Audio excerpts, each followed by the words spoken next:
Germán Belli es considerable por su calidad, pero también por su amplitud y por el largo tiempo que el poeta ha empleado para, poema tras poema, libro tras libro, forjar una escritura singular, una obra poéticamente densa. Quisiera primero contextualizar un poco la obra y la personalidad de Carlos Germán Belli. Bueno, como creo que la mayoría sabe, pertenece a la generación del 50 y es un poeta que escribió como Eyelson, Varela, Sologure, Sebastián Salazar-Bondi, Juan Gonzalo Rose, Alejandro Romualdo, es decir, un momento extremadamente productivo de la poesía peruana contemporánea. Podríamos decir que es un momento de una eclosión de voces diversas. Y Carlos Germán Belli es uno de los pocos poetas peruanos que han resonado fuera del Perú. Es el poeta que es más traducido, más celebrado de esta promoción. Lo que puede sorprender, porque la poesía que practica Carlos Germán Belli, si pensamos en los años 50 y 60, es una poesía, digamos que en su afirmación, porque es el momento en que se afirma esa poesía, es una poesía que, bueno, no tiene por qué ser la más leída o la más traducida. Voy a explicarme. Puede sorprender, por supuesto, que es una palabra que se presenta a contracorriente.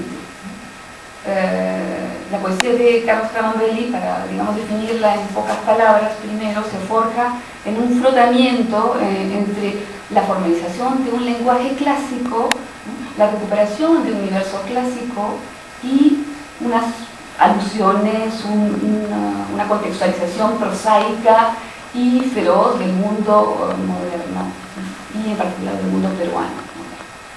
Entonces, está a contracorriente porque a fines de los años 50 y 60 son los años del triunfo del Neruda del canto general, del Neruda de las odas elementales, o sea, de la poesía social.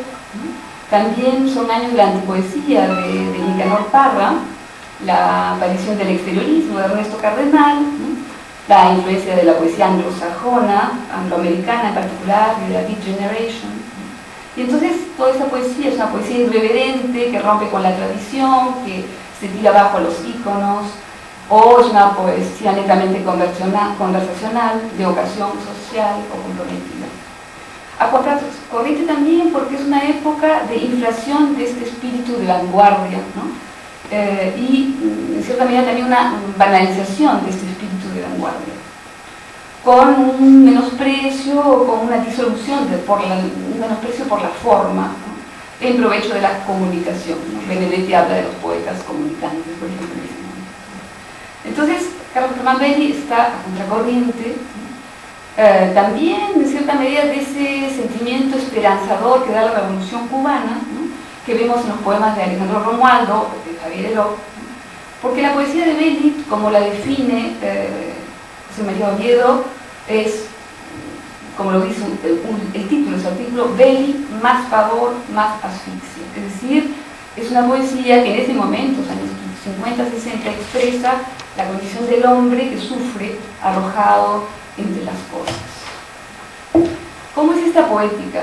Bueno, si analizamos un poco el conjunto de su obra, ¿no? Hay una primera etapa que vamos a decir son los poemas formativos, los que componen poemas de 1958 y el poemario que se llama Dentro y Fuera de 1960. Pero el núcleo de su poética, es decir, la manera como esta se estructura y se afirma, yo la podría definir en torno a 6 poemarios, que son O Hada Cibernética, de 1962, El Pie sobre el Cuello, de 1964, Por el Monte Bajo, 1966, Sextinas y otros poemas, de 1970, Alabanza del Bolo Alimenticio, 1979, y Canciones y otros poemas, de 1982.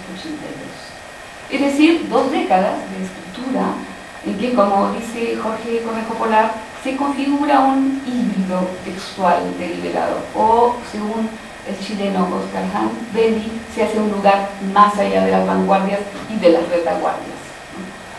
Bien, la poesía de Carlos Germán Belli es entonces búsqueda, ¿no?, de gestos liberadores, ¿no?, gestos antinormativos que vamos a llamar crónicos y no anacrónicos, ¿sí? Porque recicla materiales antiguos mezclados con nuevos, transformando formas anteriores, ¿no?, periclitadas en cierta medida, pero que los va a transformar en elementos activos de renovación. Y en ese sentido, bueno, su producción puede vincularse desde el inicio, por un lado, con la tradición y por otro lado con la vanguardia. Si hablamos de la tradición, está por un lado la tradición española, el verso castellano, la poesía renacentista heredada de Petrarca y también la barroca, los clásicos invocados y convocados por Carlos Germán Belli son Medrano, Herrera, Góngora. Y por otro lado, si hablamos de tradición, también tenemos que hablar de la joven tradición hispanoamericana, es decir, a Rubén Darío, su amor y renovación de las formas castellanas. Con respecto a las vanguardias, Carlos Germán Belli desde sus inicios se identifica sobre todo con la revuelta surrealista. La escritura automática le atrae en sus comienzos, el humor negro es fundamental, es una gran herencia del surrealismo en su poesía, y después también, como él mismo dice, le atrae ese sentido del surrealismo, el sentido que tiene hacia lo sobrenatural, hacia lo extrainvisible. Entonces, si quisiéramos resumir en pocas palabras, esta poética se podría decir que es una recuperación de lo clásico para decir la degradación humana en la sociedad contemporánea.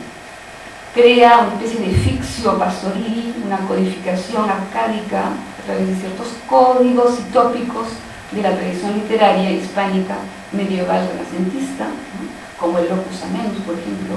Es decir, repone los códigos extintos para comunicar esta enajenación del hombre moderno.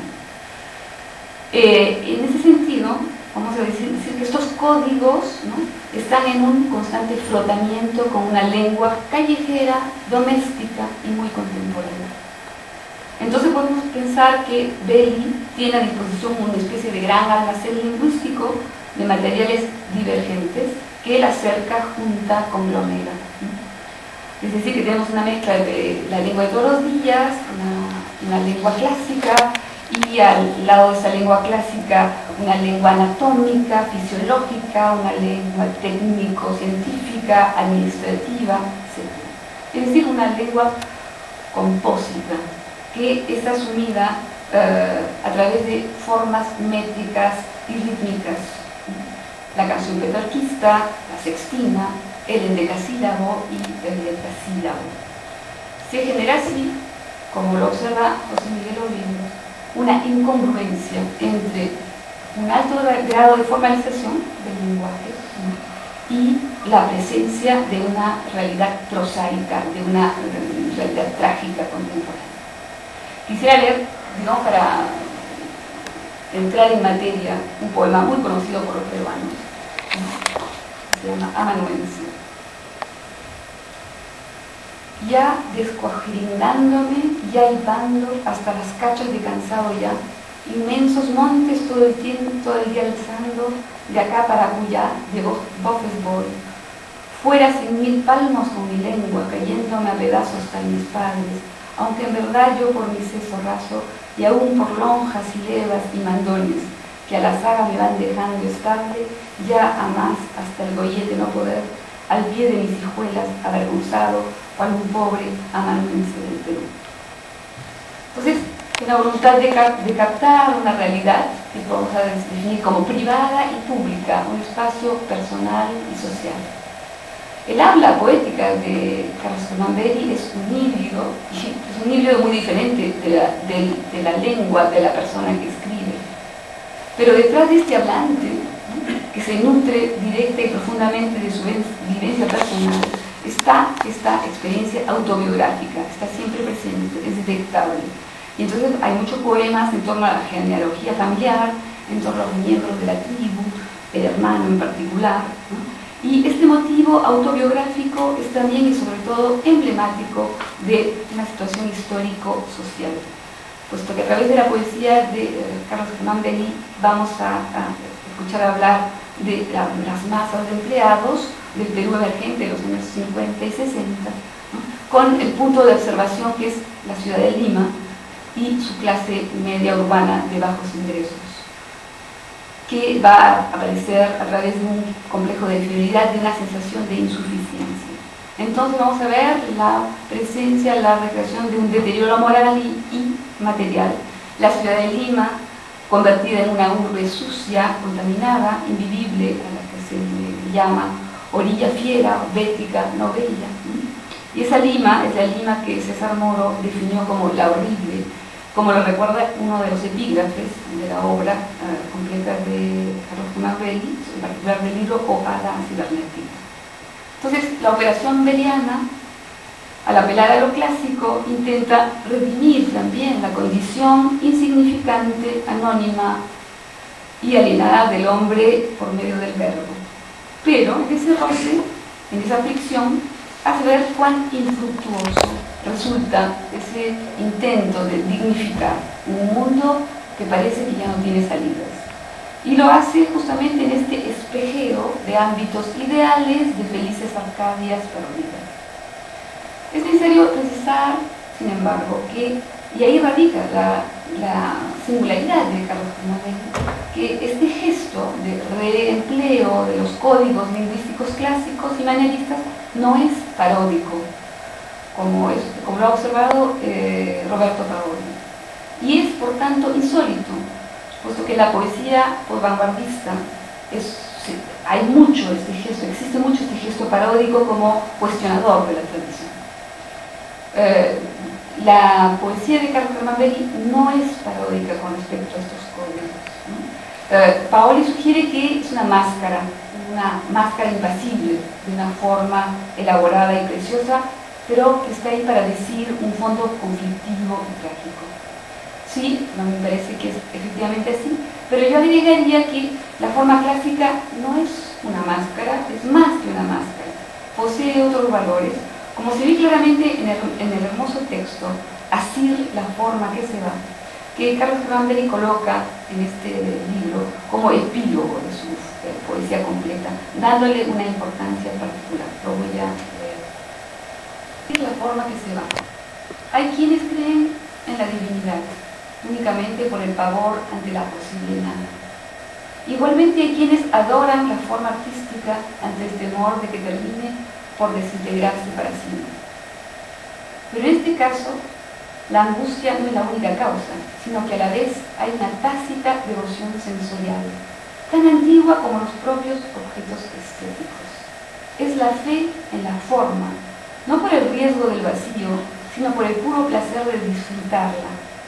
Igualmente como cuando se adora a la divinidad por sí misma, y aún si no existiera. En realidad, ni espuria, ni imputable a barrocos o parnasianos. No hay que avergonzarse de ella, no hay que reducirla a la postración. Obrar así no es otra cosa que renegar de nuestro continente, porque los cuerpos en que moramos también poseen un contorno, también una estructura, donde se encuentran en perfecto orden y concierto los secretos órganos vitales. Aferrémonos a ella, como nos aferramos a nuestra forma corporal, ante el embate del tiempo, ante la aproximación de la inevitabilidad.